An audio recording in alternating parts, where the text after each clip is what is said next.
What's up, everyone? Welcome back to the channel. So, you just got your real estate license.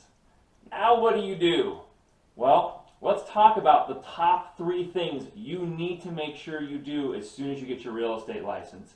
Before we get started, if you haven't already, make sure you find that subscribe button. It's red. Click it. Okay? That really helps me out, get more information to you guys. If you like the video, at the end of this thing, find that thumbs up, click that thing for me, and if you have any questions, drop them in the comments below. I will be happy to get to those and answer them as well. So, without further ado, let's talk about the top 3 things, the first 3 things you should be doing as a real estate agent once you get that beautiful license in your hands, okay? Number 1, get an organized workspace. Now, that could mean that the brokerage that you've hired on with is going to supply you with an actual office. These days, that's probably going to be a little more iffy, so you're probably going to have your office set up at home or in a different facility. Make sure you have that workspace. Organized workspace is imperative. You're going to need to have lots of these things. These are called folders. I know a lot of you young guys don't know what those look like. It holds paper. You're going to have a lot of the paper that comes with being a real estate agent. Make sure you can keep them separated, organized, and be able to find them quickly. Organized workspace, dedicated room is more important even. Have that availability. Find it, make sure you have it, get set up so you can stay organized, because otherwise you'll get lost from day one and you're done. You're out the door, okay?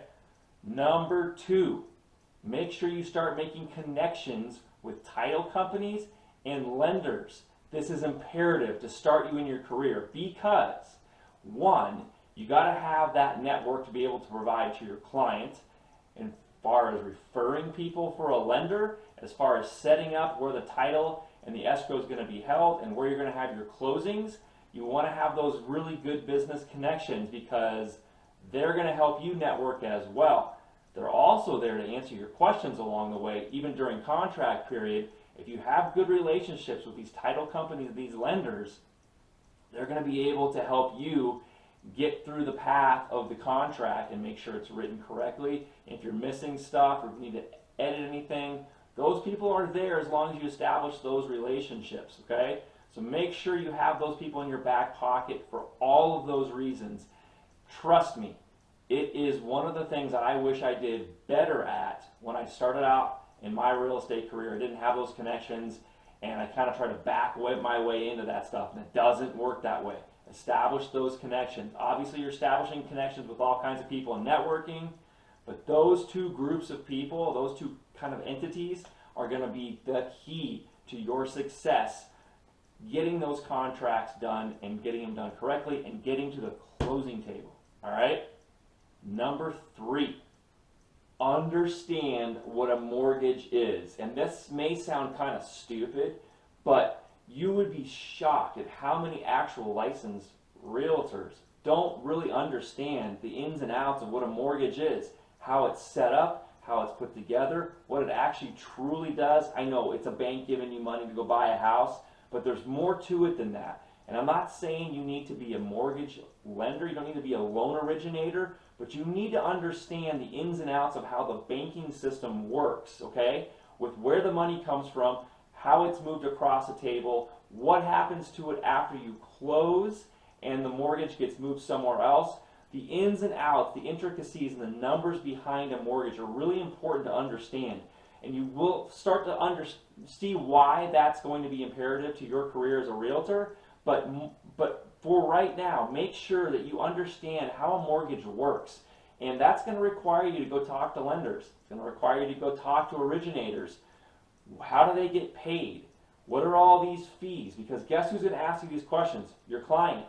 You got to be able to write the contract properly to understand what an existing mortgage is and what happens to it when that mortgage closes because your client is selling a home and buying a new one. How does that work? I have questions from guys all the time, people all the time that talk about, well, how do I write the contract because they have an existing mortgage on their home and they got to be able to sell their home before they can buy the new one because the lender's requiring that closes before they can actually be approved for the new property. How does all that work? I mean, if you can't write the contract properly because you don't understand how this system works, you're going to screw up dates and you're going to get people in trouble. Now, hopefully your employing broker is sitting behind you going, no, no, no, no, no, no. Make sure you don't do this, or we're going to correct dates wherever they need to be corrected. But down the road, you really have to understand how that system works, okay? So start studying the history of banking. How does this system work? What is an interest rate? What is the requirement for getting a certain rate as opposed to getting a higher rate? What's a 30-year amortization? What's a 15-year amortization? And God forbid someone gets into the 40-year amortization, understand what those are. You know, types of packages that your lender that you're going to connect with is going to be able to offer to your client and to others. Those are all important concepts to understand. So you got some studying to do, you got some setup to do, right? And you got some more connecting and networking to do. All right, those are the top 3 things you should focus on the day you get your license and you're sitting down at your future desk and Organized Workspace, it's called an office, and you're ready to go, all right? Those should start you off on the successful road to being a realtor, all right? If you take those 3 things, roll them up, and get started with them, you should be in good shape. Do me a favor, if you like this video, hit that thumbs up. Make sure if you haven't, you subscribe to the channel. I've got all kinds of videos coming out. I know I've been a little bit behind schedule on getting some of that stuff out. We also go live on Wednesdays, Building Wealth and Health. Wednesday evenings, live stream, talking about ways to create a bigger income, how to create multiple income streams, and guess what? You can't enjoy all that stuff as you build it if you're not staying healthy. Until next time, guys, keep building. You can see the world the way it really is. Always.